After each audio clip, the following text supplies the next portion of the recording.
દાહોદ જિલ્લામાં ગઈકાલે Muvaliya crossing road પાસે લોકોના ટોળા દ્વારા આમ આદમી પાર્ટીના અમુક હોદ્દેદારો દ્વારા ઉશ્કેરાટ ફેલાવી રસ્તો રોકી, એમ્બ્યુલન્સ, બસીસ વગેરે રોકી, પોલીસે ધક્કામુક્કી કરી, પોલીસ પર એસોલ્ટ કરી, પથ્થરમારો કરવાની ઘટના ઘટી હતી, જેમાં પોલીસના એક અધિકારી અને અમુક કર્મચારીઓ ઘાયલ પણ થયા હતા.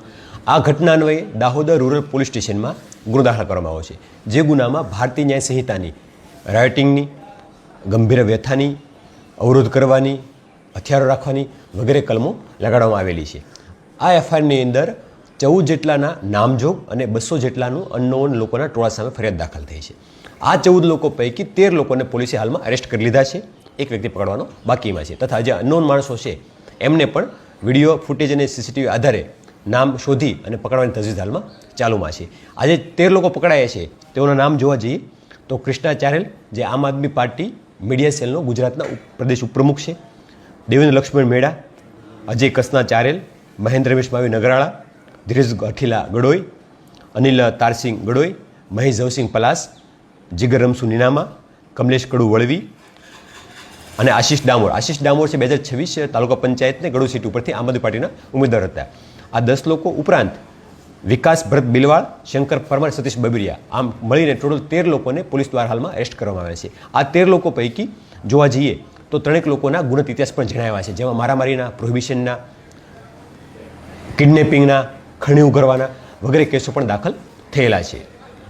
આ નિમિત્તે હું દાહોદ પોલીસ વતી એક મેસેજ આપવા માગીશ કે આ તમામ લોકો સીસીટીવી ફૂટેજમાં, વિડીયોગ્રાફીમાં ગુનાહિત કૃત્ય કરતા, ઉશ્કેરણી ફેલાવતા જણાવેલા છે અને પૂરતા પુરાવા આધારે દાહોદ પોલીસ દ્વારા કાર્યવાહી કરી છે.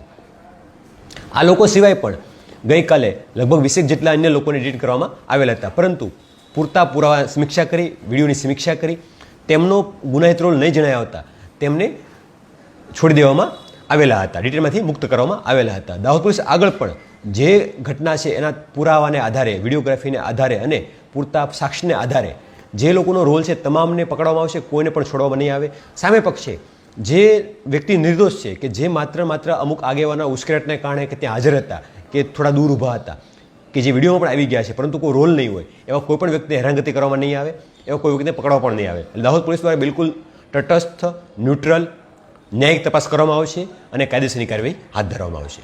સર, કેટલા પોલીસકર્મીઓ ઇન્જર્ડ થયા? એક પીએસઆઈ શ્રી અને અન્ય 3, જેમાં 2 મહિલા કર્મચારી પણ સામેલ છે, જેઓ ઇન્જર્ડ થયા છે અને જેમની સારવાર લેવામાં આવી છે. આ ઉપરાંત પણ અન્ય અમુક કર્મચારીઓ છે જેને નાની મોટી પથરાઓમાં ઈજાઓ પહોંચી છે.